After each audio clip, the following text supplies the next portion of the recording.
Hello and welcome to Gestalt Poetry Open Mic for September 2024 with feature poet Henry L. Jones. We also welcome our many and talented fellow poets today. First off, I want to let you know that on October 26th, my 60th birthday, our featured poet will be Stacey Artist Dyson, who has promised to sing happy birthday to me if her voice will allow. And I'm also going to do an audiobook of my novel for my year around the sun. So wish me luck. And if you want to follow Gestalt, please visit amyhoskins.com/writing. And actually, Henry's going to go in the middle. I've put in the chat the fellow poets list. Alexandra is going to go after Lantern Carrier. And if you're not on the list, just let me know and I'll add you. So first off, we have Lantern Carrier. Woo, that makes a change for me. All right, I'll do one of those maybe 4 minutes, including a couple of free verse sonnets, soaked in the delight of inner experience. In the stillness of the night lies the serenity of my unspoken silence. Breath stilled, the mind dissolves, my soul bud soars into a vast expanse of indigo beauty. Wrapped in a joyful intoxication of love divine, I hear the sorrowful cries of Mother Earth weeping. In prayerful union, I feel the pangs of Gaia's beating heart bleeding. Overpowered by a surge of drunken love, like wine celestial, I found myself entreating to my beloved, "O love, help me to cry for the peace of your creation." Amidst the expanse of silvery clouds and a bewildering sweetness, the tears suddenly came, even as my breath quickened and I gradually returned to my earthly habitat. The stars traced a dazzle across my glowing cheeks, while the heart, soaked in delight, blew love bubbles to the gleaming moon. That was one. Tulip fields in Huguenot, Amsterdam. The long rows of colorful tulips adorn the verdant green fields of Huguenot. They spread out like a brocade, a tapestry of lavender, orange, cinnamon, purple, and yellow, mesmerizing my being. In the distance, a majestic windmill stands in proud solitude, a sentinel for these streams of immaculate beauty. The glowing pageantry of colors are canopied by an indigo blue sky and snow-white clouds fragmenting. My breath becomes a crisp, pleasant, arresting aroma, my eyes bewitched by its kaleidoscope of wonder, lost in a paragon of divine enchantment.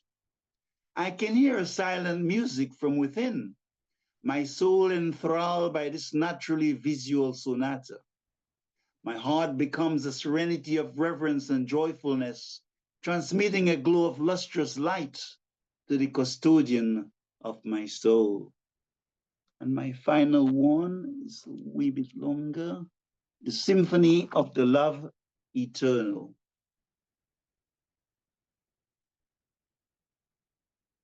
In the reservoir of my tears lies the agony of my longing. My heart is in searing pain, nauseous from the bitter fruits of life, like lemons, chewing on the weightiness of expectations. Locked in the dream of sorrow and despair, I search within for days and nights, with fear clutched within my shallow breath. I walked alone in the midst of darkness, unable to see a lusted light. I played with the pendulums of love and hate, my heart scorched in seeking a peace, constantly evading my spirit. The pain in my soul was once 1,000 scrolls of despair, with me reeling from the weight of dead elephants and shadows. I was like one in an ice cellar with only the chill for comfort. But now I cherish you with life itself, for you are my life. So what can I give to you? Hold me in your loving embrace and make me yours. I look in awe at the butterflies, the lustrous dawn that spreads your peace. My heart's music whispers your name while the soul dances to your lute divine.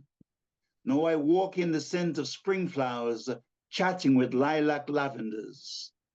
For you, I would love to do the impossible, steal the miracle of sunsets, paint a kaleidoscope of exquisite beauty like Da Vinci's Mona, because I'm so much in love. You are my perpetual flame, a panacea in times of struggles. Lily of lilies, so white and pure, garner a portrait of love inside my heart, and let the breeze carry my agony of longing to your abode of bliss sublime. My tears flow like bubbling fountains, making their way across reservoirs and Iguazu falls.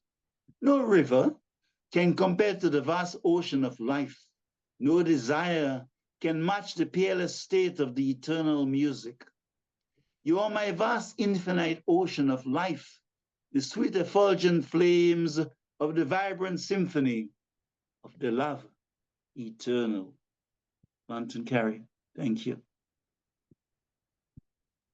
Everyone, please unmute and give Lantern Carrier your love. Thank you so much. Thank you. So beautiful, so lyrical. I'm speechless. I really appreciate you being here. Thank you. Thank you. And now we have Alexandra Sarapoulou. Oh, can I share the screen? Yes, let me fix that.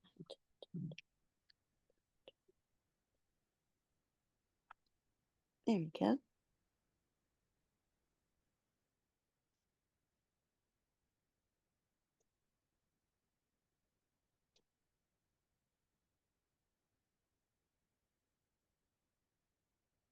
Okay. Line 18. I don't want an indiscernible pathway. I want a trailblazing pathway. Traversing margaritic satellites, Hyperion heliospheres, phosphorescent vortexes, multidimensional multiverses. How will I summon all this Eusychia?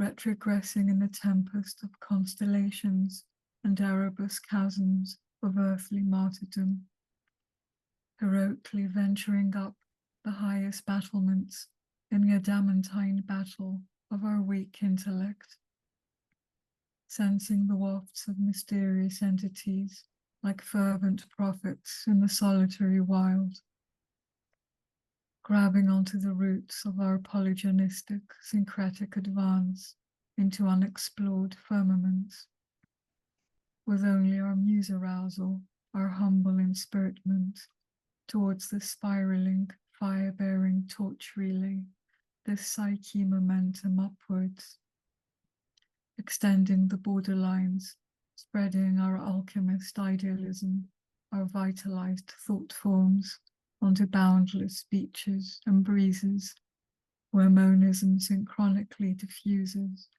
where dualism conjointly interfuses. Lunar bodies singing a paean to our initiations, leading into hegemonic arity, moon echo after moon echo.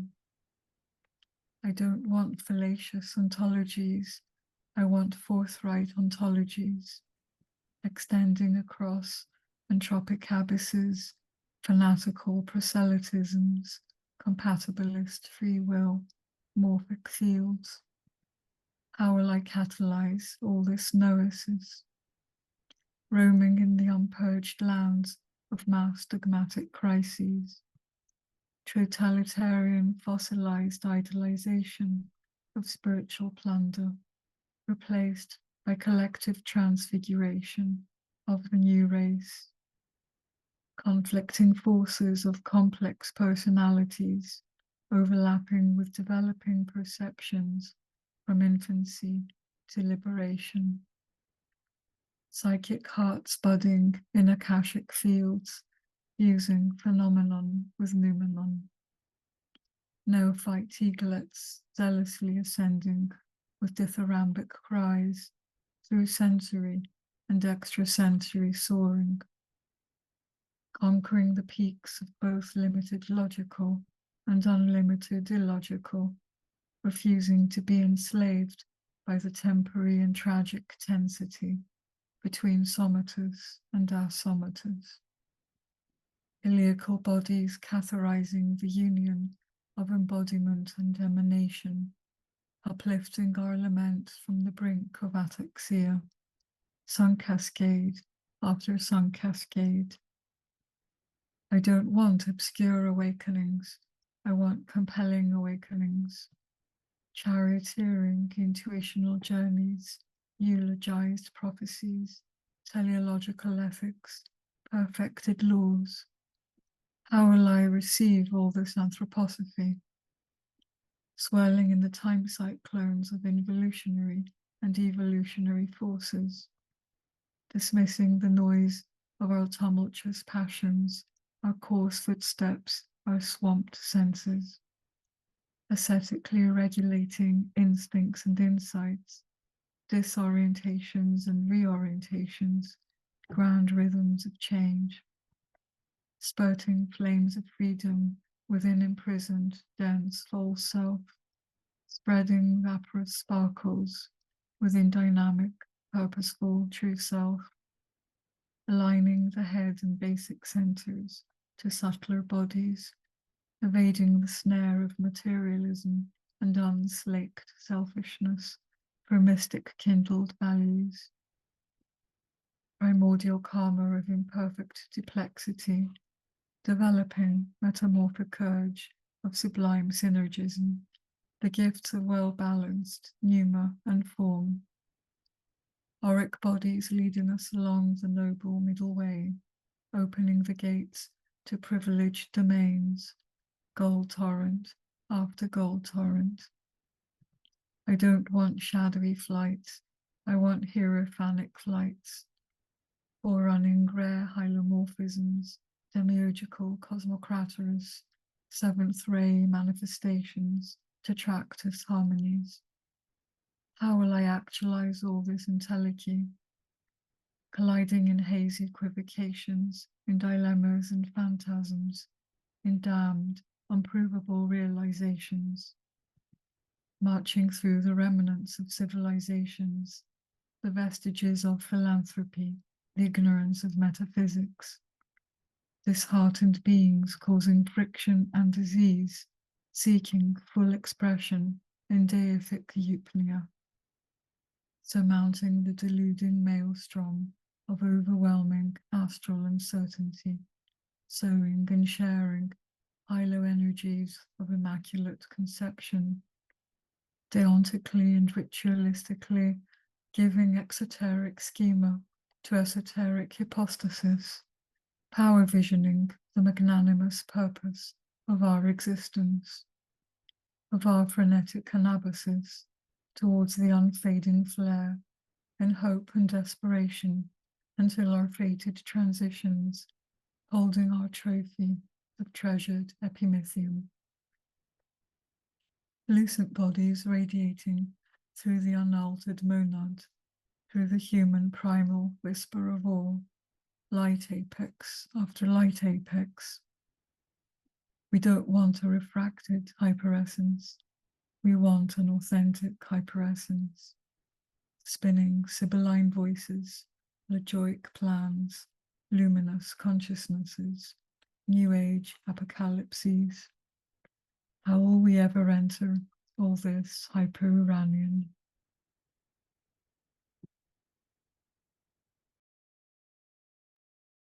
Oh, Alexandra, you're so wonderful, brilliant, spiritual, and your vocabulary is mind-blowing, and your imagery and your visual art. I'm just so appreciative of all you bring. Thank you Oh, so that was much a for bit being here. long. I It don't was a bit mind. long. He was reading fast. It's okay. I think you did great. And I think you should read your comments. You had good comments. Thank you for being here. I know it's late for you. And now we have Laura Grevel, who was our feature last month.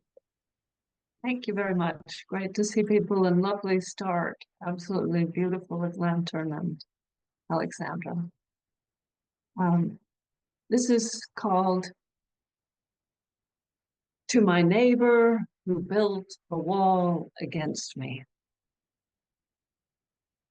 Thank you, neighbor, for this canvas.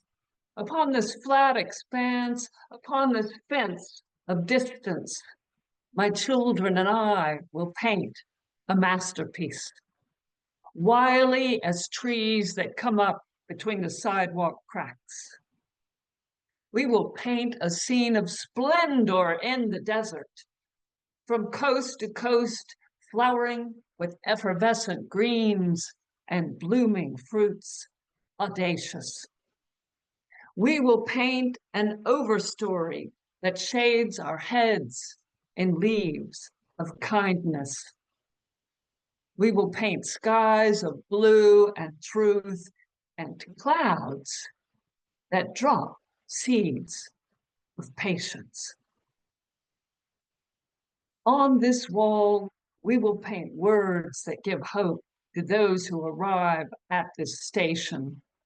Stories, songs, and poems, sonnets and quatrain, tripadi and ghazal, pantoums and villanelles. You'll see. This will become a place of meeting. People will flock to read and hear the rounding sounds and be strengthened. We will paint a cafe to give people drinks, for the desert offers opportunity to those who think. We'll paint a band playing accordion and cornet and flute and violin and trumpet. The beat will draw a crowd.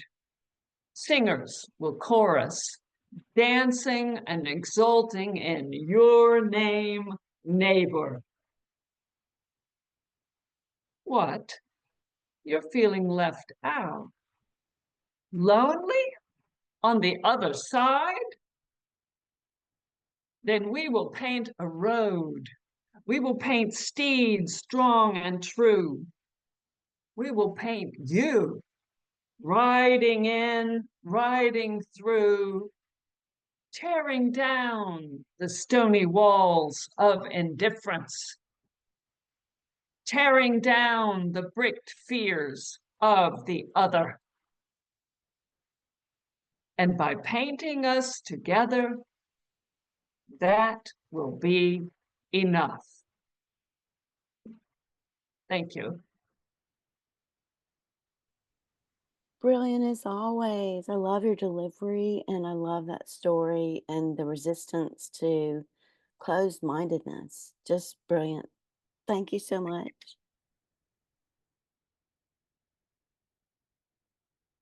Now, is Gary Hoskins here? Ike Waltz.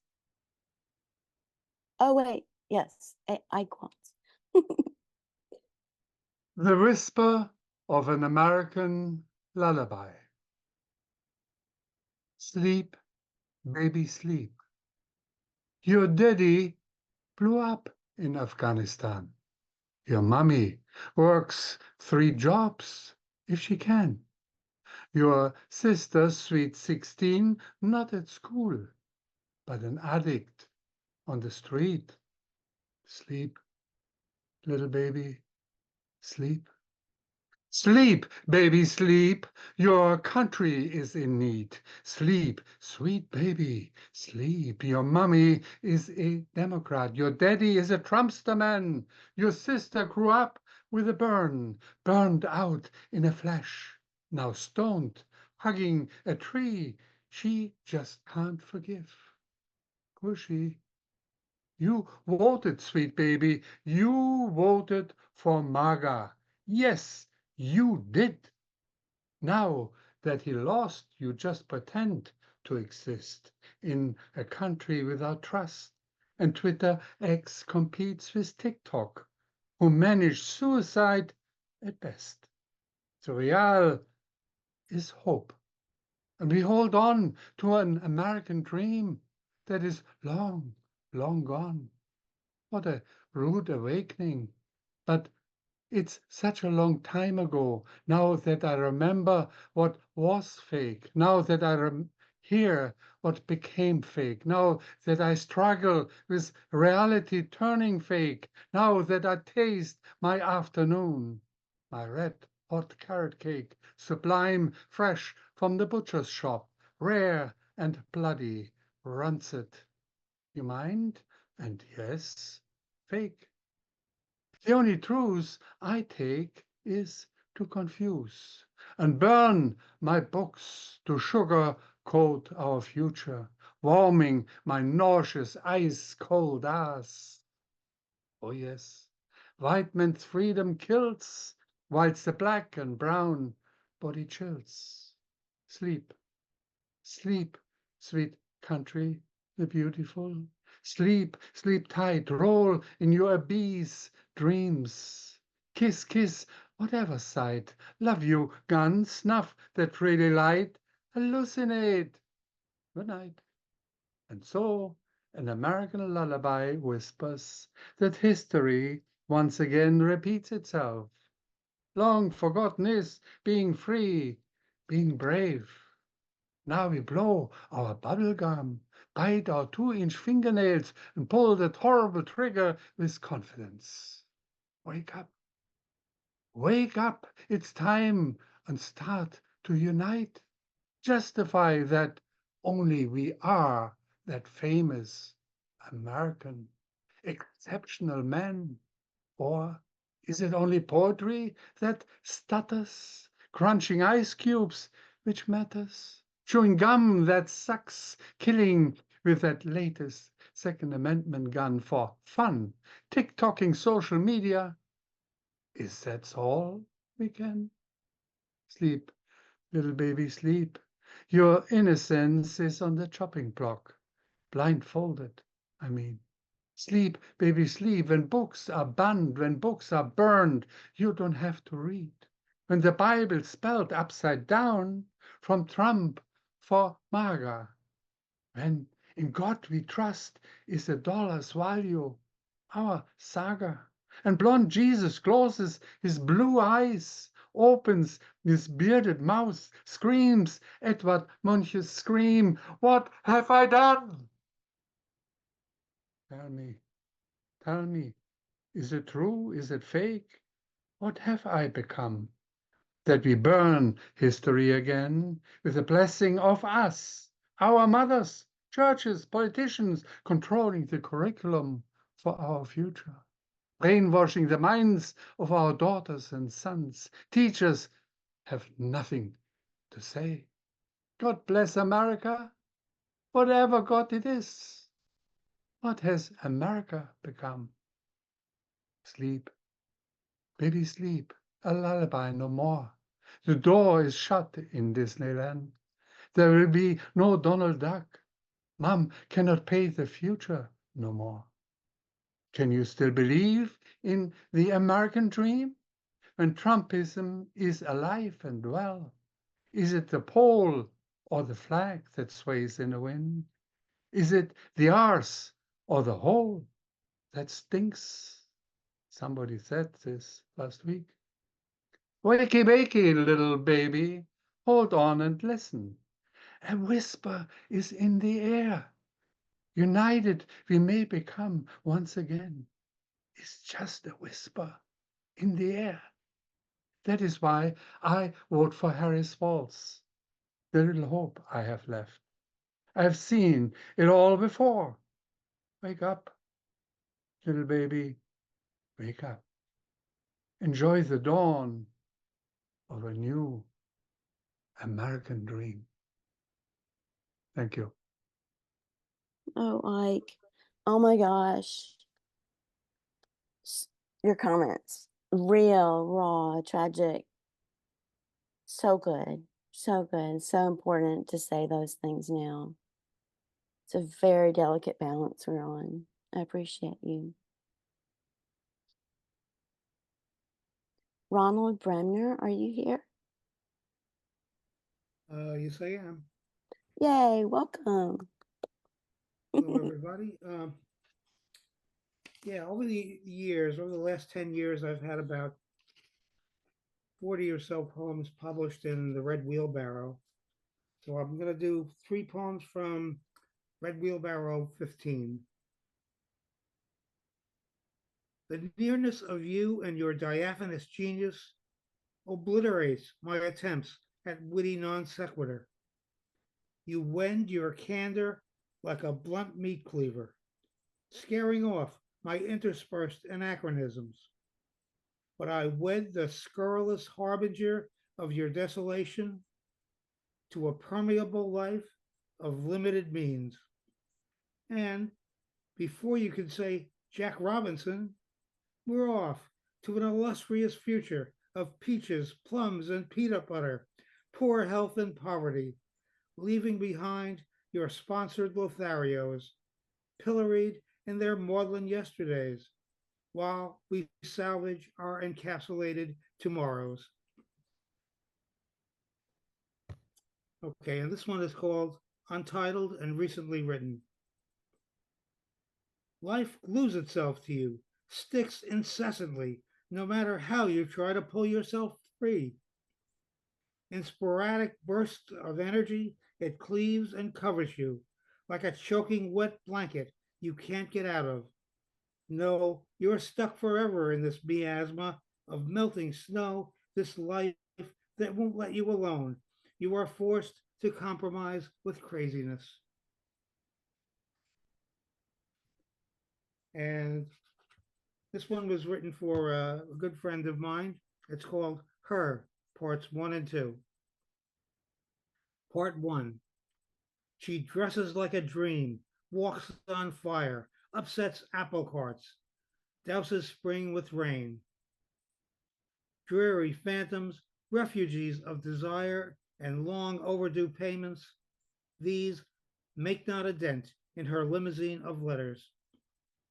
Hers is the word, the phrase, the sentence of the poem unbeknownst that is her.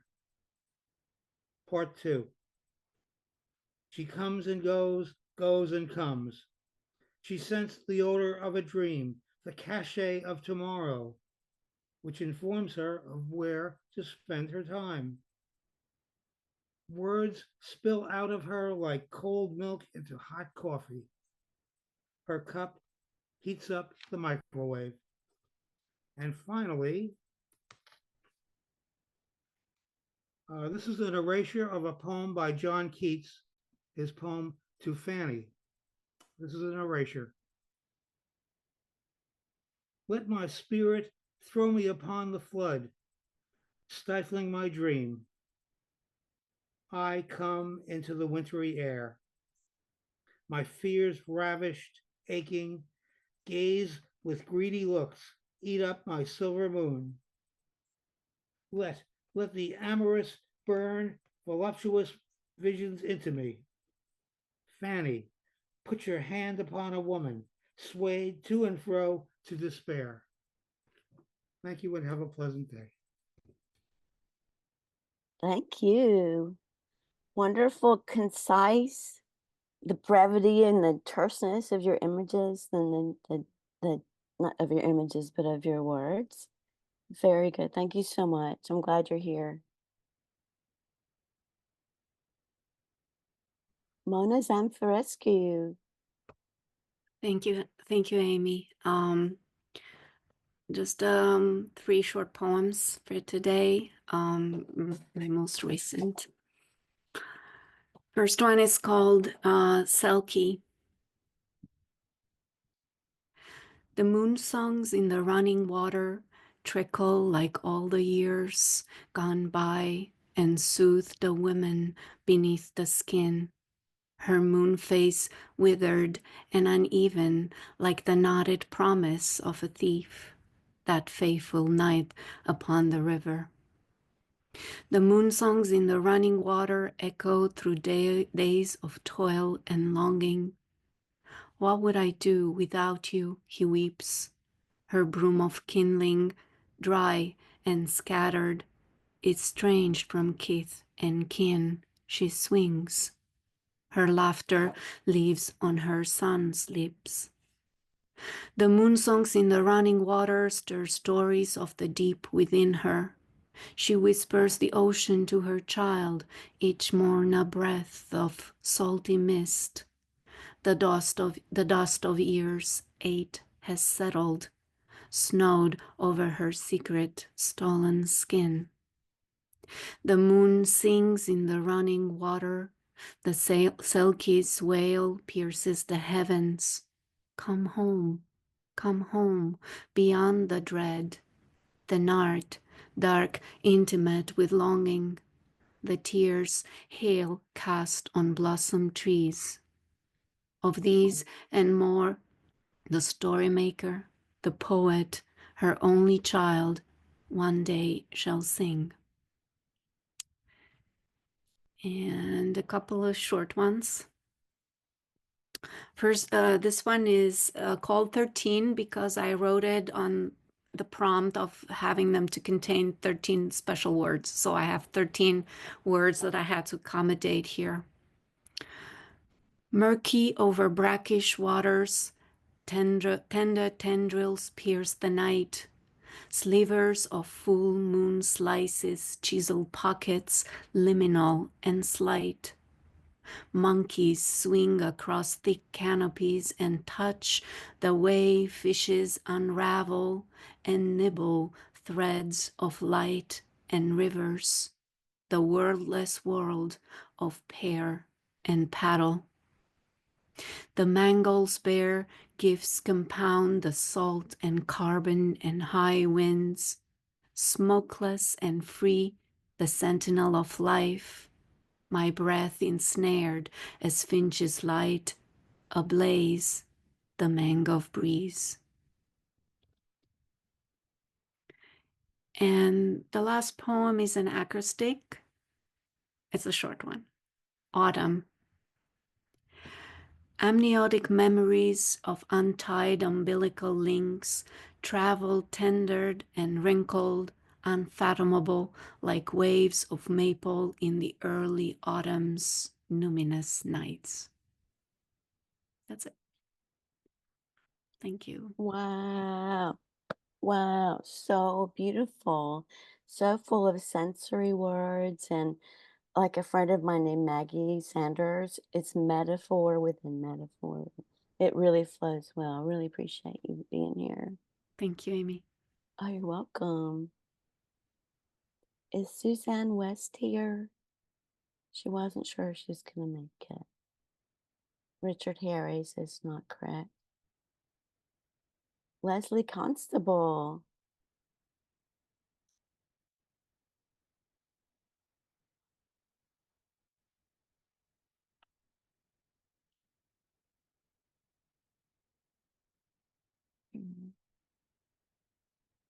You're muted.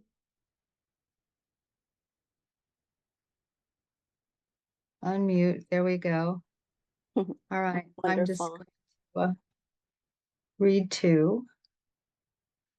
So this one's called, it's hurricane season. So I'm going to read a poem called Hurricane. Just give me a second.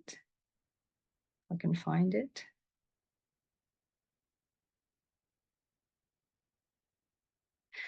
Today and again is the end of the world, same as usual. Nothing much, but everything, everything, everything.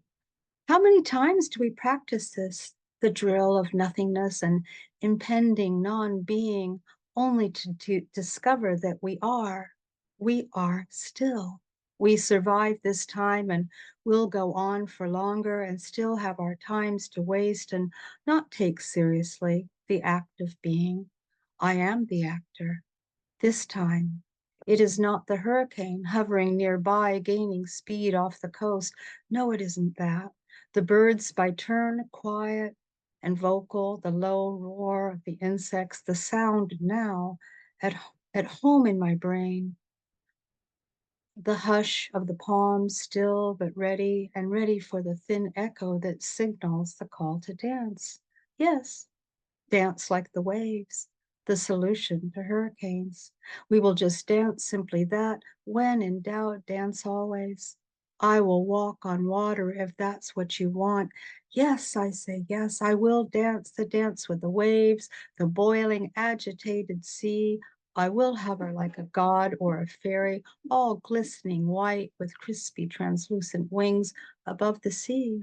And I will call to you no matter where I am. This I promise you. We merge, and the bird sitting on the wire sings his plaintive medieval song I remember.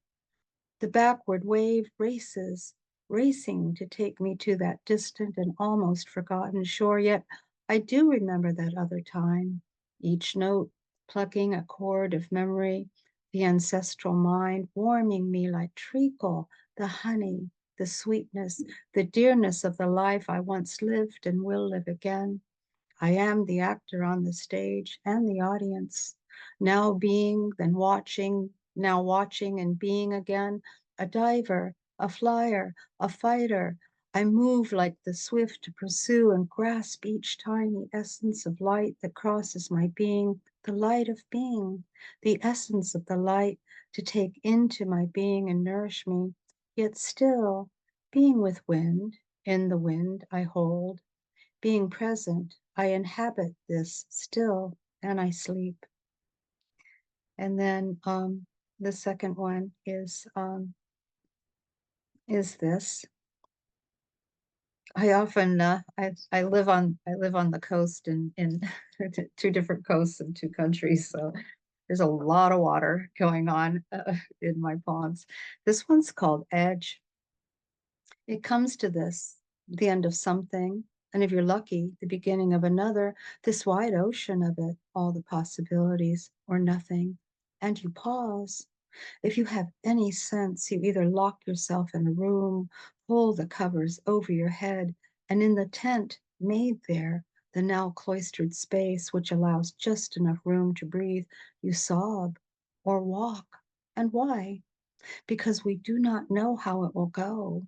We sob for our innocence, realizing it is there, the fluttering, frightened bird, unsettled by the too much that finds its way to us and takes nest in our messy existence, believing the boundaries will hold. The knowledge we hope is there, shelter when needed. We are soft when we might be soft or not. It's just that we know the wind will blow and scatter our protected self to the wind, or at the juncture of realization, unthawing to re-enter our existence and fully, freely being in body and take form again, we walk the well-trodden path, or, wild as we are, the other path that leads us there to the sea, and at the edge, we look. So that's all for me. Thank you. Oh, wow. Such a pure perspective, observing nature, which is also a pure being that we're part of. That was beautiful. So beautiful, Lesley. Thank you. You're welcome. Is Melissa Poulton here? Clive Oseman. Hello. Right, I'm hoping I get through this because I've got a bit of a throat. My name is quite often mispronounced, my surname. A lot of people say it's Osman, and I don't mind that because, to be honest, I hate my name anyway, so they can call me what they like. But some people do get a little bit precious about the name if somebody pronounces it wrong. And this got me thinking. This is called What's in a Name.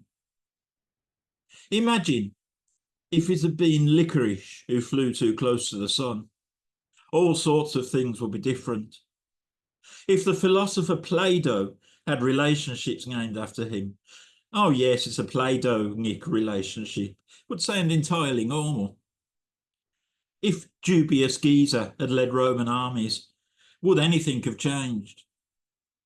Imagine a musical called Squeeze Us Twice, Superstar. How would Judith and Harriet figure in it? Could Good King Senseless Bastard have been George III's inspiration? It would explain a lot. What would have happened if Fellatio Nelson had lived? Would we have seen Napoleon blown apart? How different would the world look now if Christopher the Numnuts had explored? And how was Captain James cooked? The incredibly prolific Wolfgang Have-a-Day-Off Mozart would have composed considerably fewer masterpieces. The Goon Show would have been very different with a hairy threesome.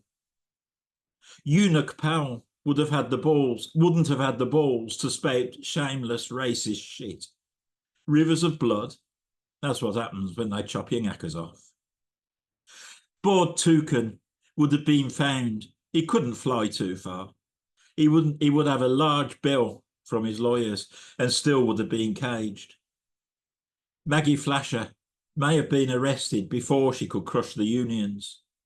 And Squirrel Smith would have been an actual rodent rather than just being called a filthy rat. Imagine if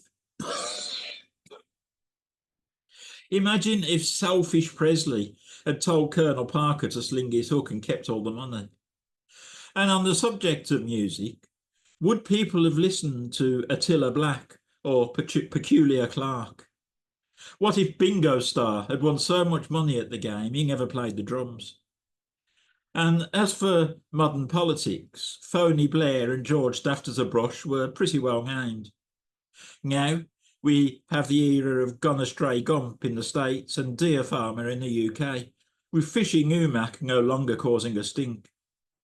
And still the world keeps on turning. We just have to hope that Hadabia Putin remains reasonably sober and doesn't press the button. If only Rottenreimer had dedicated his entire life to writing terrible poetry. Thank you. Thank you, despite your coughing voice. Wonderful as always. So funny. Wonderful perspective on the political front in the world. You are refreshing. I appreciate you. Now, Henry, would you like to go next? I can introduce you.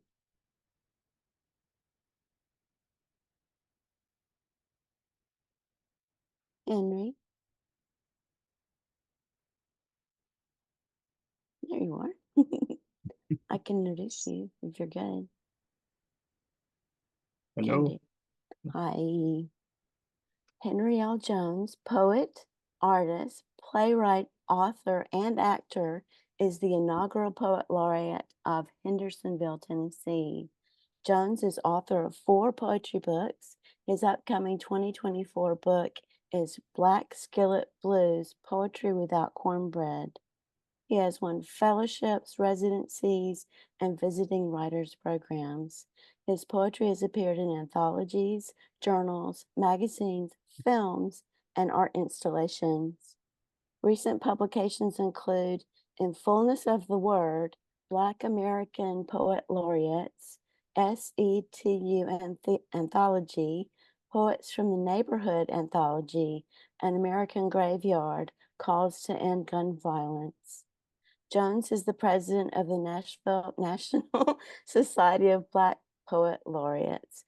He recently won a grant from Arts Equity, Nashville's Mutual Aid Society, and Salk Wheatley for his film project In This Season. He is also a Fisk University alumnus. Please unmic and give Henry a generous welcome. Yay, Henry! Henry. Thank you, everyone. Recently, we're all creative. And I know we think differently, we perceive things differently, but a non-creative friend asked me what it's like, because I told him about the our poetry event. He said, well, what it's like on these featured poet things? I see your postings and so forth. What do you do? And I said, well, I read poetry. I should, and I said, and I told him, come and check it out.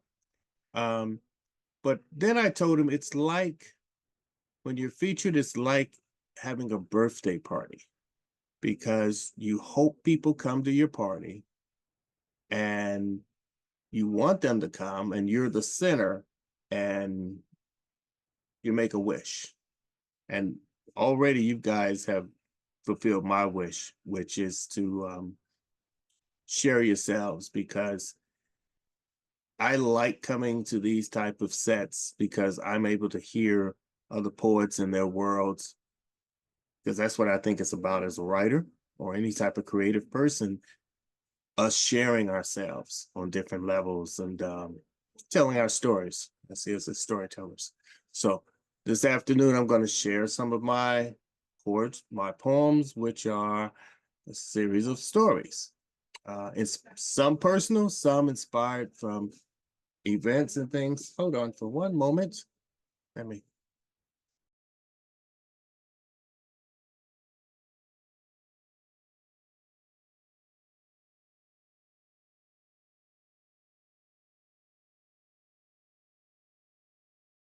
I'm so sorry. My studio's right next to our kitchen, and my wife and sister-in-law in there. I'm in my studio. Two people actually asked me to include art in this session, and I thought about just showing some pieces, just like Alexandria does. Beautiful, but I said, I gotta do the slideshow and all, and that's one piece. But right here, I brought this piece out. It's Layered Journeys of the Past, because I wanted to just have a piece that was somewhat of a background. And in a nutshell, it's about digging within yourself. And many times I say I delve into different experiences and things. And so now I'm going to share some poems from my book, Black Skillet Blues, Poetry Without Cornbread, and then pick up these two pieces that I'd like to show you. I think that's the easiest way technologically. The first poem is titled Journey into Paradise. Crying in a garden made of her tears. Leaves hide her face and provide napkins to wipe away those falling tears. Salty and welcome rain for them. Her storm never seemed to end.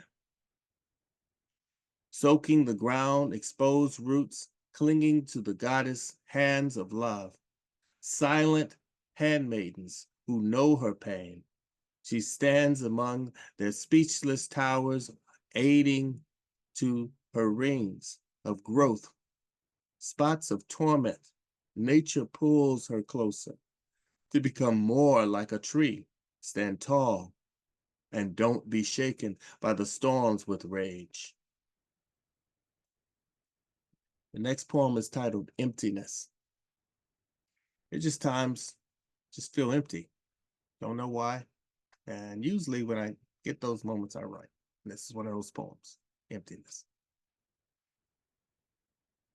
Once again, I feel hollow. Desolation blows through me like a tornadic wind. I'm filled with emptiness, sitting here waiting, looking. Should I grab the dusty bottle of old gin to pour down my throat? Then welcome the sting and blurry eyes, let the twin of water find my stomach, which is full of spicy comfort food swimming around in my belly, burning to help me live again. Anything is different, anything to distract the hollowness, yet is needed and hated together, while hoping the fire will pass, wondering why I ate that food, knowing the heat burned my insides. I just wanted to feel something, even if it hurts, resembling the shared pain with my lover, which awakens my cold flesh with long trembles. Sweet bites of our mouths serenade the flesh to surrender to pleasure, until dripping trails of release, brutality of animalistic lust, and gentleness of treasured love. Perhaps a blended mixture of both, edging on ecstasy until our storm soaks us in a pond where we float, holding each other in an eternal peace, enjoying the surrender, little death. Now I'm surrounded by a darkness, made like those same rain clouds which helped camouflage my tears, but wasn't alone for the moment. My ignited stomach didn't mimic emotions, but only eclipsed desire, becoming a shadow without sun or you. Blending in the inner pitch of night, then searching for a rope to grab and tie onto a tether to hold on above the greedy black hole as it's pulling and sucking me deeper and deeper into its well with promises not to crush me, but deliver me to another place, a better place of different suns. I feel only the continued lure, falling as nothing seems to help. But then I feel your eyes on me. I turn my head just slightly and see your smiling face. Your eyes reach me regardless of the distance, or across a crowd of people. We look and only see each other.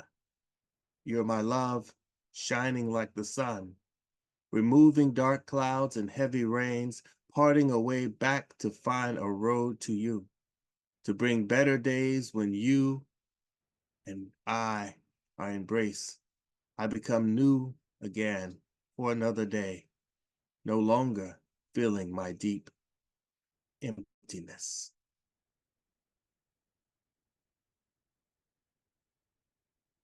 The next poem is titled Gathering Strength for Another Day. These days blend. They soon become just one long day. A tangled cord, unraveled strays, abandoned fibers, pulled strand after strand, weakening. I watch the playful game like a curious, wide-eyed cat who sees the strands become hairs. I grab and weave to hold on to them.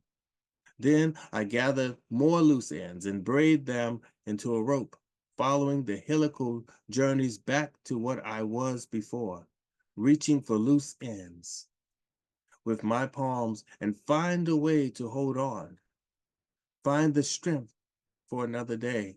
Yes, just to keep going. The next poem is titled Being and Becoming. Being and becoming, swirls of life, moving thoughts, flesh and memories weave together a patterned universe. Recognized branches, mysterious arms reaching for sacred sycamore trees, luring, weary fiber of grace, twiggy long fingers pointing the way, clutching us to the shore.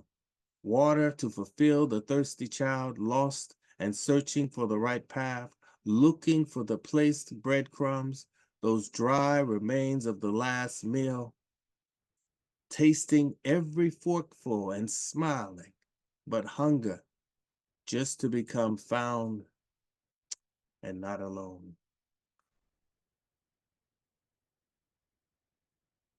This poem is titled Strokes. In this time of our so-called connecting with each other, we really can't touch each other. Strokes. Longing stirred by gentle touches.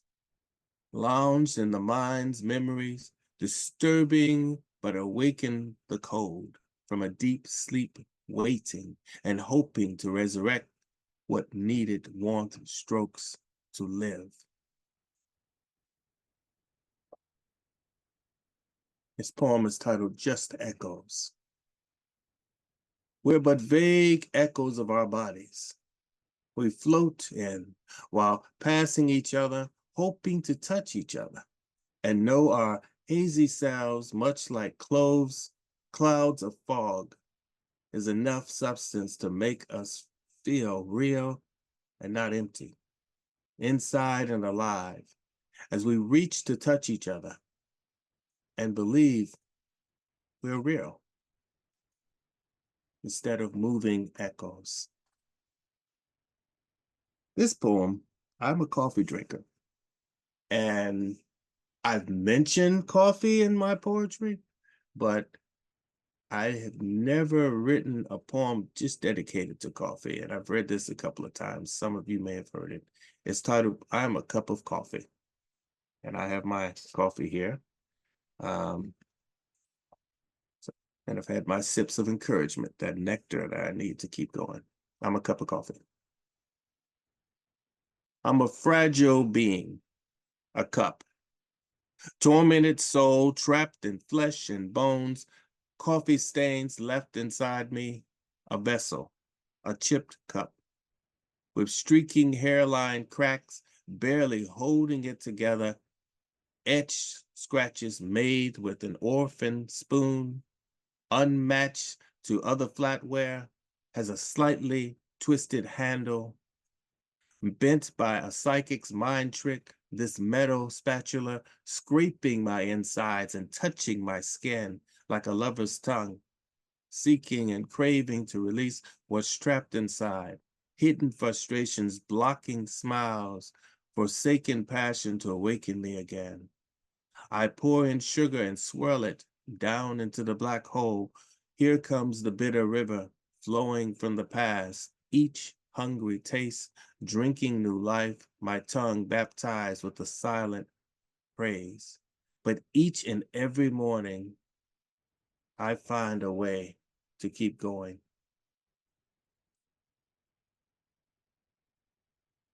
One second, please. I find a way to keep going. While sipping and watching the TV news, drinking from a wasteland of fear, becoming what's drank, calloused eyes by negative images, walking and fighting who and what I am. Long bloodlines of blackness, crushed remains of blackness, brewed and renewed blackness, sipping with my long patience. Alone, craving phantom lips, those salty lips kiss me. Good morning, darling. I'm on the edge again. Catch tears and swallow them. The salt removes the bitterness. Swirling this cup of Java joy creates a calm, mocking Zen desires. With the walled remains of this well-echoed silence, I close my eyes to remember the smell of brewed mountain beans into liquefied and glorified lava flowing through some familiar trails and roads in sight, where I walk to become lost and found, sacred place, washing away my sorrow as a gentle rain, spritzing mist, or a heavy thunderstorm by morning both leave, dripping dew and a lingering aroma in this cup. My voice still asleep, although I'm awake, drinking just to remember, sitting here wanting to connect with those gathered beans, roasted, beaten, and crushed, then drowned in tears, poured from the leaves, as my reflection floats around, shows me another way and day. Clairvoyant mirror of prophecy, too frightened to look and believe those third eye images cast from the wind, smoky, lucid nightmares, swirling passages cast away into a bonfire. I dare not reach in the fire. I'm the kindling and the flames, but heated to crack this porcelain cup, forming rich, deeply glazed stains where captured hope leeches, trying to remove unwashed images. Nothing gets clean, feeling dirty, unworthy, because I'm in this blackness, layered in bruise inside and outside, to sip and remember the early morning, wondering what the new day will bring. Coffee which makes and finds a way. Long, thirsty generations to be me. In this old cup to become me. I'm a fragile being, a cup.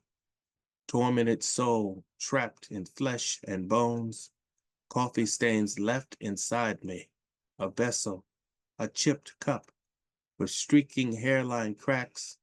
Barely holding it together. But I do. My last poem, also connected to coffee. It's titled Mind Reset.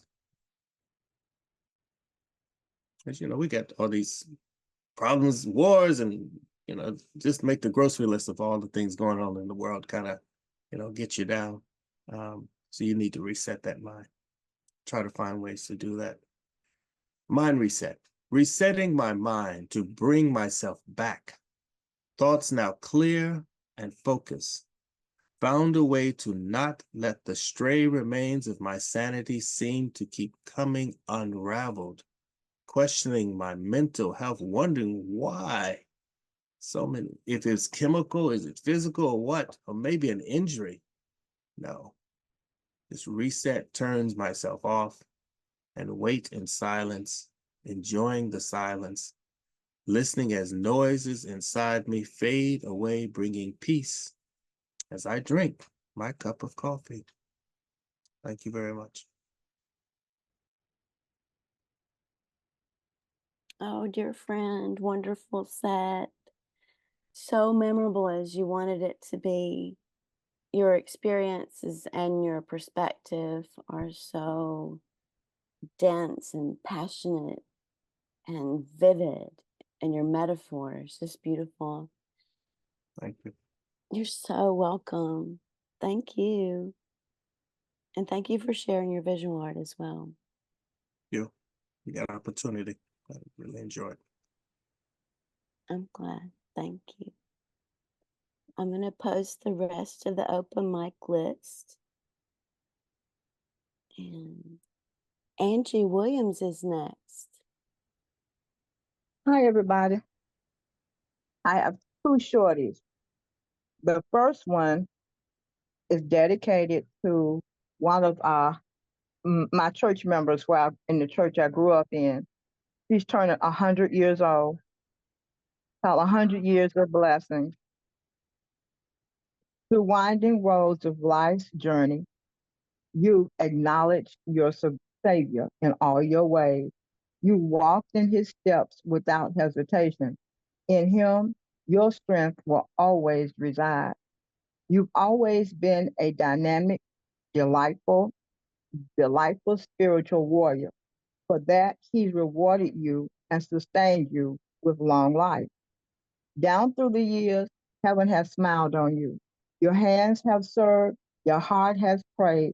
With your unique personality, you've enriched everyone you encounter. The years have carved their gentle lines, but in your eyes, his light still shines. With every breath, your faith holds fast. You are truly blessed and highly favored. That's the first one. The second one, since the seasons are changing, I thought I would read this one. It's called God's Handiwork. As summer leisurely dissipates, God's magical paintbrush comes to life. Leaves become passionate oranges, fiery reds, glowing yellows. The forest animals are gathering food and finding a nap place. Autumn's amiss. And as old man Winter's whip makes his presence known, the once beautifully adorned trees now stand naked. Their only cover is a blanket of beautiful snow. The animals are all safe and snug. God's smile keeps them warm. Through the frozen winter wonderland, beautiful evergreen trees shows vibrant life. Animals can still find food. God's handiwork is amazing. After a long winter's nap, God gently awakens the forest animals. His warm breath breathes life back into a lifeless world. The noise of spring is here. The flowers bud with love. Birds sing their praise. The animals play with joy. They've all lived to see another spring. And God looked down lovingly on his handiwork. Thank you. Oh, Angie, thank you so much. I love your spirit and your Thank way you. of looking at blessings every day. Thank you. Thank you. Now we have Therese, Craine, Bertsch. Oh, thank you. Well, the poetry is fabulous.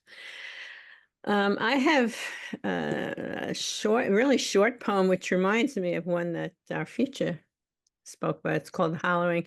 Some haikus, and then I'd like to read from Amy's wonderful book, The Semblance of Equal Grace. I just couldn't resist because I loved one of them so much. So the Hollowing, solitary, I take in the morning air. I look. Lounge chairs vacant on the deck, I stare.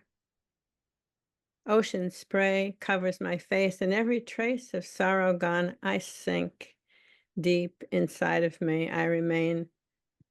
Nothing to see, wandering into the stillness, nothing to say. And these are a series of haikus. I hope I haven't done them. I forget where I do what. This is intuition, uncovered by us. I'm just going to read them once, even though they're haikus. Intuition, uncovered by us. When we engage in sharing our knowledge that hides. Imagination, we reach our limits. Now we create together. Our focus is expanded. Surrender, unmanageable. In turning, we surrender, discover there's more. Sin, we have closed the door. Passive, blaming, no relief, frozen in our grief.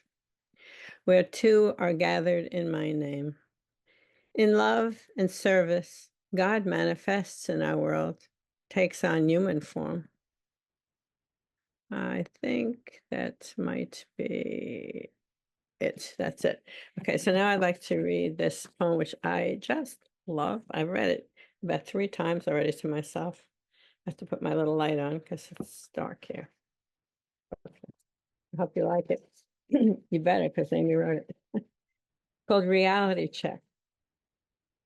When I first wake up, reality bristles with terror, not all that different from nightmares anymore. Days of war, thousands of years old, land, resources, cheap labor, all for your collection. Colonization, investment, profile, deforestation, plunder. Waking life singes with true history, a long view of mass suffering for profit, and sometimes just plain meanness. Racism? Who is civilized after all? 3/5 of a man? I wrestle back under the covers, brief respite. I must wake, face pain and terror, just like everyone else. Absorb unimaginable atrocities every day and not spit it out, but scream it in my dreams, write it out. I dream of lost streets, homes, neighborhoods, cities, and countryside. Only a few have cars. Public transit stays. Overwhelmed, we walk further on, hope for a ride. So many hundreds of us on foot now that the systems have failed. Extreme wealth and poverty taken to their diminishing returns. Is it planned obsolescence? On waking, nightmare and reality are the same. Mirror of societies becoming so corrupt they don't function, not achieving promised visions to benefit mankind. On those wages, think of what our so-called lesser beings on earth do. They pollinate our flowers for nectar, food for our food, efficient, innocent, beautiful, grand design of creation, angel eyes and fairy wings, yet they are endangered. We should look up to them. Everything is upside down. It gets cellular. Our surviving terror for so long, scars can bleed anew with the same trauma, array of effects. Yet we are kind, merciful, nonviolent, stolen America, stolen Hawaii, Latin, Central America, Africa, the whole world for land, natural resources, cheap labor, corporations rule. This is how we are. How do we right the upside down world? Make it right for regular people, not financiers nor the ultra wealthy. What is the American dream truly but civil rights, human rights? Fascism has been here all along, waiting to prey on our freedom for their greed, playing the long game while we live the pursuit of happiness. They are throwing shit on the walls, onslaught of misinformation, aka lies. We have strategies.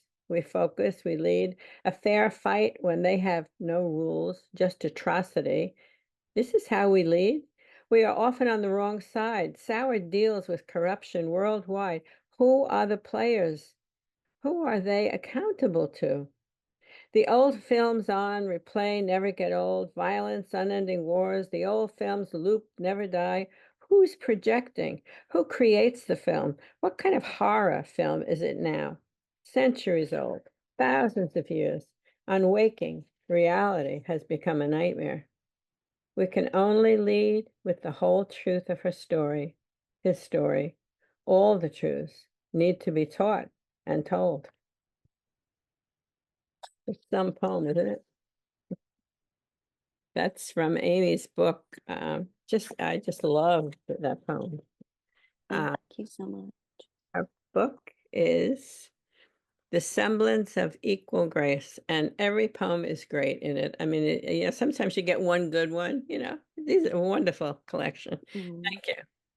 Thank you. Thank you for reading that, and thank you for your haikus and your other poem. I love your brilliant perspective and your very wise perspective. Thank you. And I'm going to put the link to the chat book there. And like I said, I'm hoping to do an audiobook of my novel next year. Okay. Thank you so much. Now, is Charles Lepanda Mahikwe here? Okay. Deirdre Hines. Gregory Slade. Richard Spisak. Lafayette, I am here. And the poems I have to read, not one of them is as long as the Iliad or the Odyssey, so rest assured.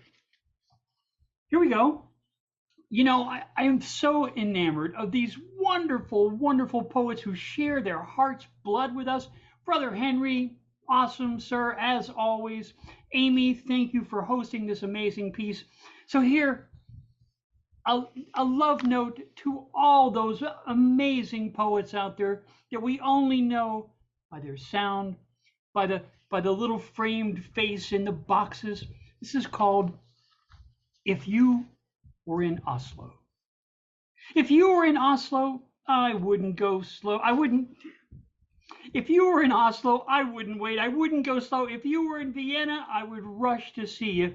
If you were in Madrid, I'd tell you, kid. If you were in Rome, I'd make you feel at home. If you were in Bern, that's all I'd have to learn. If you were in Shanghai, I wouldn't ask you when or why. If you were in Johannesburg, I'd tell you all the things I heard. If you were in Singapore, quick as an email, I'd be at your door. If you were in Rio, I'd be so very glad to see you. If you were in Vladivostok, I'd let you pull my stockings off. If you were in Minsk, you'd be convinced. If you were in Marseille, I'd say all there is to say. If you rested in Beirut, I'd demand to ply my suit. If in Dubai, you'd never ask me why. If you were in Shannon, I'd be there like a cannon. But no matter where, it's in the heart. That's where it starts. Next, again, another one not as long as the Iliad. This is called The Food Truck of Life. I wanted to take one of those completely absurd, little inconsequential parts of life and just the food truck of life. I'm talking about the food truck of life that pulls up beside you, offering something simple, something nice. It may not be the stuff of your dreams. It might just be something that fulfills your coffee's need of cream. It rolls up outside, opens its door. Maybe they honk to invite or implore. It's no big invitation, no big convocation. But hey, what do you want? An engraved invitation? Opportunity's knocking. You want to come out and play? Sure, you're busy, got enough on your plate, but the truck's just outside, and in a minute, we'll be gone. What's it have to do? Park on your lawn? Carpe diem, they say. You must seize the day, or else turn back to your papers. It'll just go away. And then last, because I don't want to abuse your ears just too much. This is called, we've heard nature versus nurture, but I wrap the two of them together, and this is called nature's nurture. If I tie your shoes for you, it seems the least that I can do. Someone did it once for me. It's the very least, you see. Someone did it once for me. Could I cook some lovely dish, something made of meat or fish or a casserole that might make full of veggies if you've turned and now spurned steak? That might be a fine repast for your guy or for your lass, something to set them right at the start of their day or as they pair for their ease at the end of night.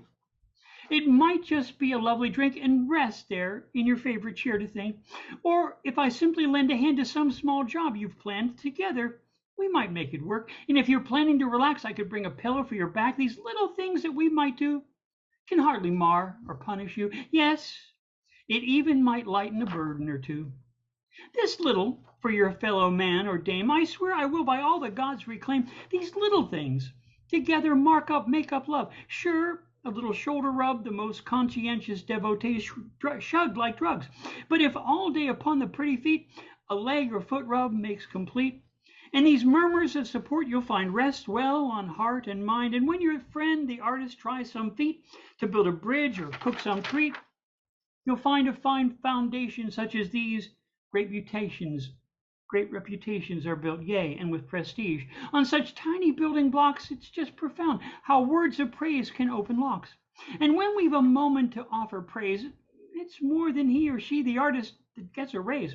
These tiny bonds of respect rebound. And when you praise someone, it's far more than noisome, wondrous sound. It's the very song of life. Like robin's song at the end of night, heard in early spring. How couldst be wrong to bring a little joy to a heart with a song? My friend, seems a true and fair, endearing start to take a moment to praise, yea, a very lovely monumental start. Thank you. Delightful rhymes as always. You really warm everyone here. You read your comments are very good. The very song of life.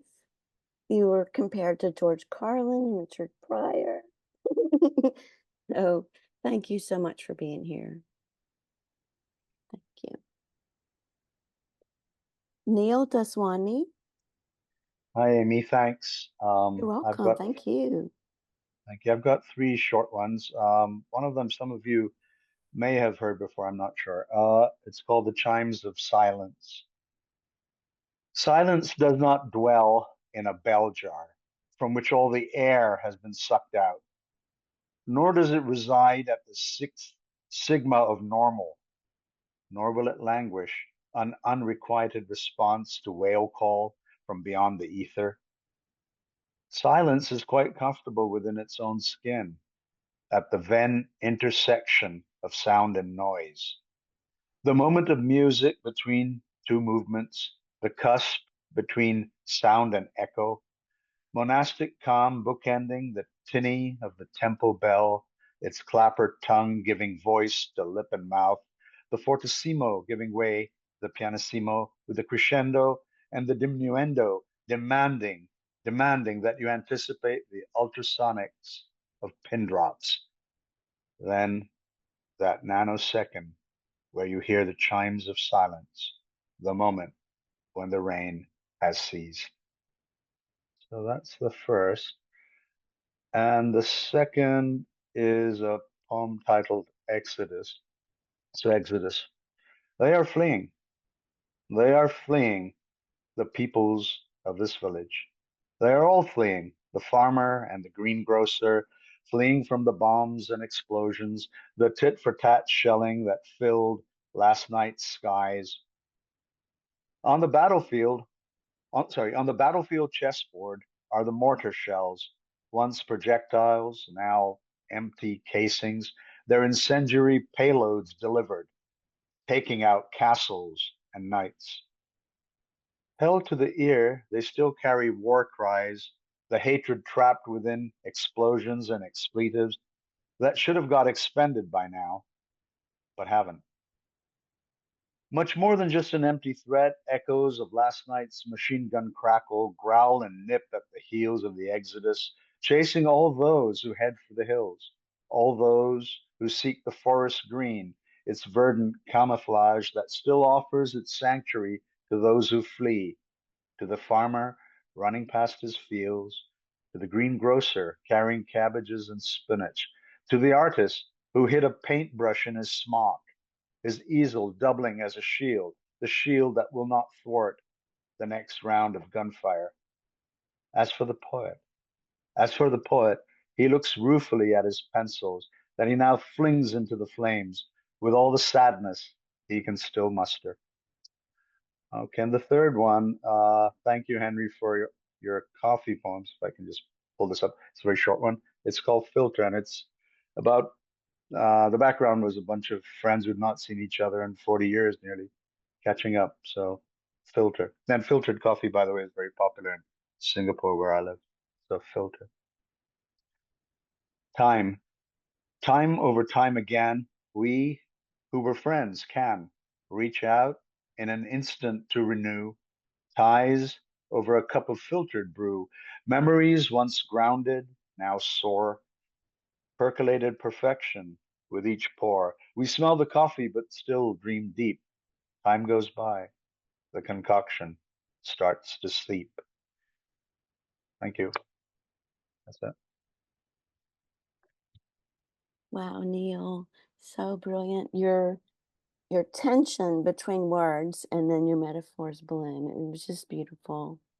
Very well done. Thank you. Very powerful. Joy Johnson.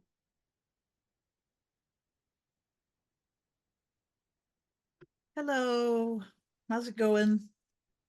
I did recently do a blackout poem. I don't even know where can I put it so you guys, but I mean, obviously it's a visual thing, so I'm not going to try to read that to you, but maybe I'll take a picture and post it on the Gestalt Facebook page, blackout poem. So I have a couple recent ones. This one is patterned after a poem called A Dialogue Between the Soul and the Body by Andrew Marvell. I really always outclass myself, but anyway. Mine is called A Dialogue Between the Typewriter and the Joy. Get it? Typewriter. The news ne'er rumored I was missing, though clearly I had gone skipping till now, when found me shackled here. In keyboard is where my feet are. Sometimes in notebooks too I'm locked, dismayed, uncommitted, shipwrecked. I wait to integrate when hand driven through trauma's gate meets my face, which is never seen. I long to reconcile again. Joy. Years in misery I survived, nothing holding me upright save Moors. The news ne'er acknowledged how my soul from me abolished was. Driven through trauma's gate, I drank wine until I was late. Eventually, I happened on the key to this orangutan's evolver. Words locked in notebooks, missives breezing by, pussyfoot. Typewriter. She is here, where her pen scribbles down my chin. I can't realize why I want her pain, why I'm drawn to complete this connection. Damn. Our memory a blank till now. So why rush to rejoin what's maw? Our hungers falling mirror each. How can both be the lower piece? Astounding to find new fetters with dread history makes being better. Joy. Now a 14, to rejoice In the parts that see each else again, I find myself able to feel the sense of the gravity pull that made falling into our well cert sure pleasure a flower bed in full bloom and a buzz with what's meant to come together to test how it is the joy and hopeless yearning profound can coalesce to coherence of existence, to meaning with some persistence. Or joy is just a girl who dreams, poetry is love she machines. Thank you. Thank you. Thank you. And then this one is after a poem by Tennyson, and it's called his poem is called In Memoriam, AHHOBIIT, and then Roman numerals 1833, and then the number 54. Completely impenetrable. I don't know what he's talking about. Okay. So, but mine is named In Memoriam, AHH Heart. And then I put 2024 in Roman numerals, and I put the 41 question mark because I don't know what this 54 meant. So I just picked a number. Okay. So here we go. Just how much blood can this heart hold? Will be the question asked when I soon enough lie me down to die, to rest from breaking its mold that broke and broke for this planet, that all life might be destroyed, beings thought less than, be voided, earth become orbiting granite. For the worm, heartbroken I am, then again for moth and spider, again for tree become paper, subservient all to Priam. Behold, a heart enlarged by pain that cracks it open more each day and causes hope to slink away. More volume this pump must claim. So run my thoughts. What can I do when so many don't seem to care, when they are somehow unaware, when thoughts and prayers is their oath? Thank you. Wow, Joy. Wow. Your rhyme. I love the way you move the words around to make it your own language in a way. I mean, it still works syntactically, but I love how you craft and challenge yourself. Thank you. Is John Borland here? Okay. Hil Hoover.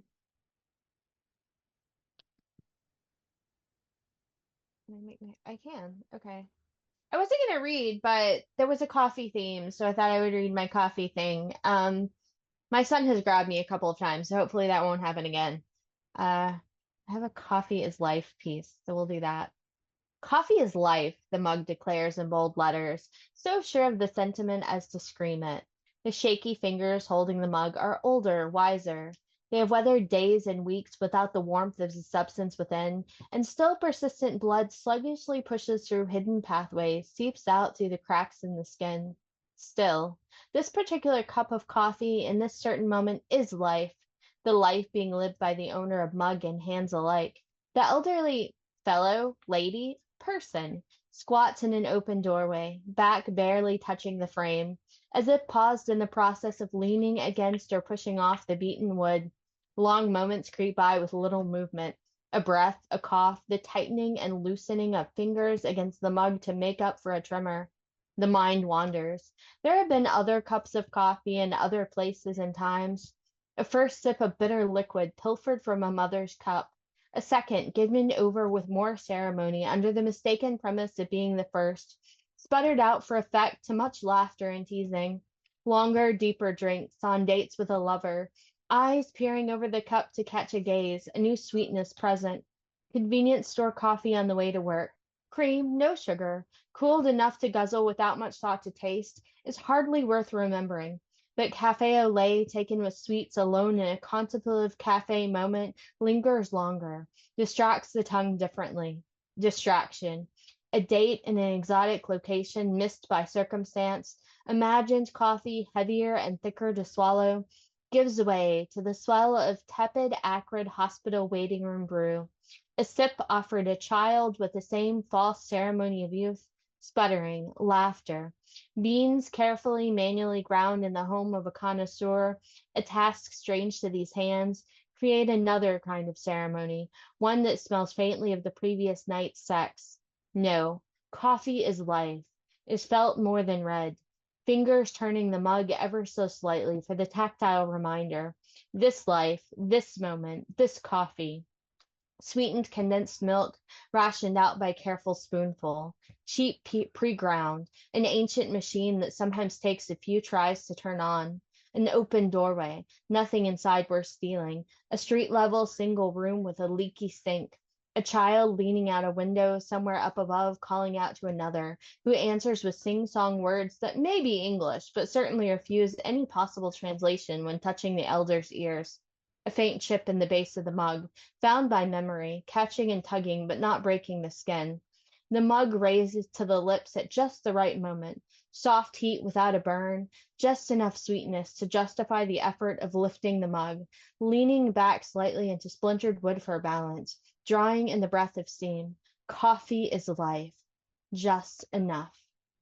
That's it for me. Thank you. I love it. It's so sensual, so beautiful. There's some great comments you should read as well. Thank you so much. I'm glad you read. After all, we have a coffee theme today. And Deirdre Hines has joined us. Deirdre, would you like to read? Hi, sorry, I've been sick and my camera is broken. Is it okay Oh, if I keep the camera off because there's something wrong with the thing? Yes, I'll read you. sure. I'm a little bit throaty. I've been ill for a few days or I'm weeks so actually. sorry. But I'll read you a little bit from my new book because I haven't prepared anything, so I just grabbed this. The Flights of Prophecy. All those who sheltered in the haven were known as people of the book. No one knew for sure when it first was written. It was housed in a sacred grove on the ancient rock. Behind it grew a wall of jade vine that sparkled at night. Blue-green petals shimmered like drops falling from a waterfall. Around the base of this black meteorite blossomed one sandalwood fragranced Utan Puluo. The Utan Puluo only blooms every 3,000 years. This was omen, portent of prophecy. Change was coming. There were fewer and fewer arrivals since nomenclature had gathered all born with a blue birthmark in hold places. Less scouts returned. Those that did bore grim tidings of burning forests, black lakes, dry pools. The guardians of the grove had no other choice. Survival meant retreat. The oldest of the guardians foresaw nomenclature. She had read it in these lines. When one time of burning forests presages the dying of our kind, follow wild flock to find first people. Call her Snow, but her secret name was Star. For 3 nights past, she'd had trouble to nest sleep. He haunted her still, even after all these years. He had disappeared without a word, no message sent, nothing on which to pin a feather of hope. Seasons passed. There was bird lore, the book, or new fledglings to mentor. No one else replaced him in her heart. Many tried and failed. Time softens some hard edges, but then, like the jutting limestone crags surrounding the haven, they rebirth.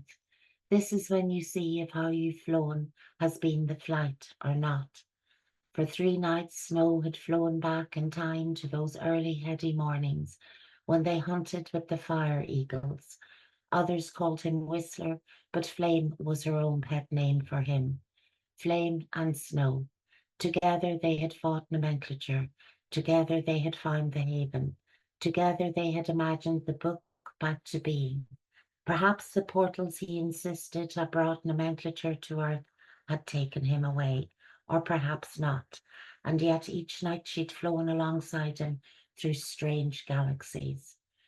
Which was maybe why she was relieved when the alarm sounded. 3 blows upon the conch shells, signal of breach and defence. Her watchers were ever vigilant. Hummingbirds were faster than any bot and did not register on radar. Snow slipped off her feather mantle and flew on silent wings into haven. Like all owls, she could localize sound. Below her, nothing moved. All were hiding until owl guardians gave the call to flee. She banked and flew higher into misted cloud cover, closer to this strange wing beat. Whistler knew the song of every bird that ever was or were or might be. For too long he had chased after and been chased by dreams. The smell of leaf litter brought back memories of snow, her curved moonbeak, their eerie chihuahua duet. Fireflower sighed. Whistler was hard to lead. Their instinct called for dive and duck instead of glide closer and closer to danger. Flame had followed his head instead of his heart. Snow tried to shrug him off and concentrate on locating the source of this latest nomenclature trick. But his face was right in front of her, with its yellow flame son of beak. Fireflower snorted as Flame drew hard on the rein and skidded to a full stop. Snow hovered in a pocket of warm air. What do you say to that which owns each chamber of your 4-chambered heart? Flame bowed his head in regret and shame. Snow touched her beak to his, beckoned him to follow. Fireflower kept their thoughts on the shape of the terrain they entered. It was considered rude to trespass on love. Fireflowers bypassed desire as rude. Okay, just thank you. What a beautiful journey. It's so imaginative. Just, you're in the story. It was wonderful. I'm so glad you made it. Thank you, Amy. Thank you. You're welcome. Sorry I'm late. No worries.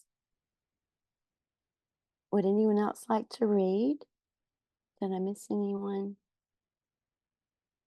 I've got 2, and I don't have to read both of them depending on how people are feeling. The first one is a bit spooky. It's from the 80s, and it just came out today in a very spooky Alien Buddha Press anthology for October.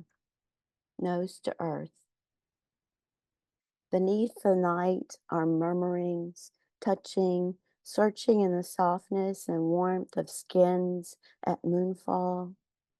We are quiet, foreheads together, we sleep, we dream. You push me away, turn on the bedside light, read. You do not want to read me. My things, hear my life, know me, know my body only. What are you reading? Nothing, I just can't sleep. Oh, I thought it was me, something. I dream that I wake to find my heart has stilled, and I'm the heart of a mockingbird pecking on the window pane of you. Snippets of night song gurgling from a sense of featheredness, fragility, of coming light. Any requests? A requiem? And then I hear it, the crunching, grinding of her teeth, disturbing my dark float like a poker in the fire of me, a spurt of flames, a crackling sparks on my startled way back up into the bed next to you, a giant sharpening his teeth. You will not wake to hold me, and I know you would say, leave if I frighten you so much. The black wave flows over me again, warm black oil, the fear of this night. I run with the cat heart, stalking, you fall, and my teeth crunch, bone of neck, blood spurting in my face, the black wave salty, washing us, pulling you, dead into the sea, with it to the depths of itself. I lick my cat paws of your blood, waiting for the images to flicker before cat eyes at dream windows. The water, the mirror, the surface of the sky. A darker wave of black, thick beneath the night, the sky is dripping stars. I brush against leaves of jungle growth, nude, dew, moist and cool. healing skin and bones, I curl to sleep.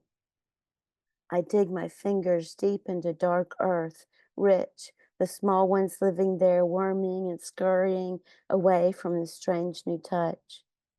I roll over and down to a clearing, an oasis, a basin of dark, clear water, and wait camouflaged by the black earth on my skin, wild, dark eyes hypnotized by the rhythm of the night-living creatures, croaking and chirping and screeching, all eyes blazing in the night, nose to earth, waiting. A scream wells up from the darkness of the bed, anger erupting molten rock from beneath the surface of my sleep, stifled, sickening. I tremble and wake. I shiver close to where you warmed beside me. You were there a half second before I wake. No longer. The bed is ice. I wander down for the freshness of the sun. The mockingbird song of morning is nonsense, gibberish. The cat on the windowsill, sleeping.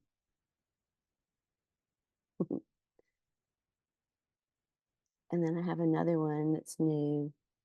Hang with me, it's a little, not too long, but it's long. A day shuffling Ravi Shankar. The skull is bound with a blended bone. The scalp bends to trace the seams, amalgam of right and left brain. The split between is amethyst. Loops and spirals, clarity of mind, pulling out of them to center, shuffling Ravi Shankar all day. Sunlight glints on the paint. Plant cells make sugar out of rays of sun inside. Mycelium speak underground. Nothing is inanimate. Everything is alive. Flames lick up the wood into fiery orange-red tongues. Cinders spark as the wood pops, succumbs. A candle at my altar of crystal soothes my spirit, flame-eating black wick and relenting wax, surrounded by clear glass, creating star fractals. The storm is coming. I pray all will be well, only the rain we need. I light a candle for the Buddha, already adorned with years of flowers offered with reverence. Maybe she dances a grateful leaping rain dance in the downpour, fearlessly, celebrating plant cells, absorbing with their deep thirst. Brain cells breathing in the smell of raindrops kissing the earth. Serotonin equals intermittent signals of joy in the eyes, in the ears, the taste of pain resolved momentarily. The audience claps, hoots, raving over live performances by Anushka and her father Ravi, seated comfortably, regally in their silks. Ancient, elegant, and massive sitars, archived, remastered, spirits digitally infused for posterity. Inside, now dry, she plays in the sandbox of her being, creating, freeing. Eating the frozen raspberry makes her toes curl with delight. Snugged in, her hands grasp the warm cup of tea. She sits back, learning to ungrasp.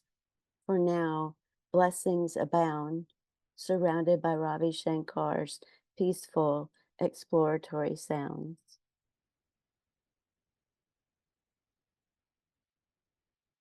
Thank you so much.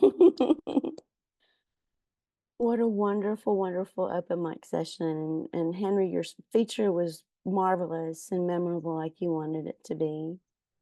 Thank you all so much for being here. Thank you, Amy. Oh, I didn't show the paintings. You guys want to Go see it real for it. quick? Do we have time? Yes. Okay. Let's see. Wow. Wow. Yeah, there we go. That's a little better. This one's titled Wow. Anything But Black. That And is that's so actually cool. the cover image of my book, Black Skillet Blues. Awesome. And this one, back. Ooh. This one's titled But I Gave You My Heart. A friend of mine titled that because it seemed like she called, well, she would call, and I try not to answer the phone when I'm busy in that creative flow.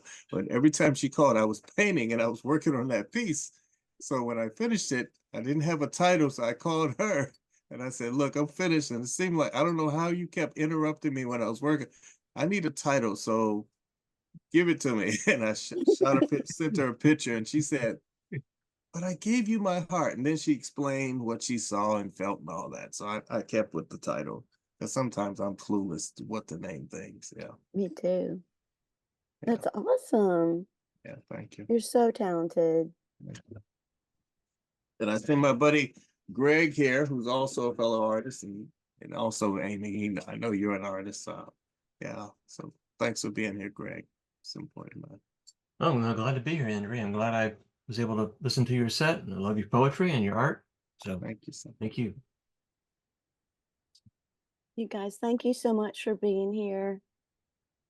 I had a lovely time. I hope you had a lovely time too. Such powerful, amazing poetry today. Just a great, great session. And just very appreciative for all of you. Friends.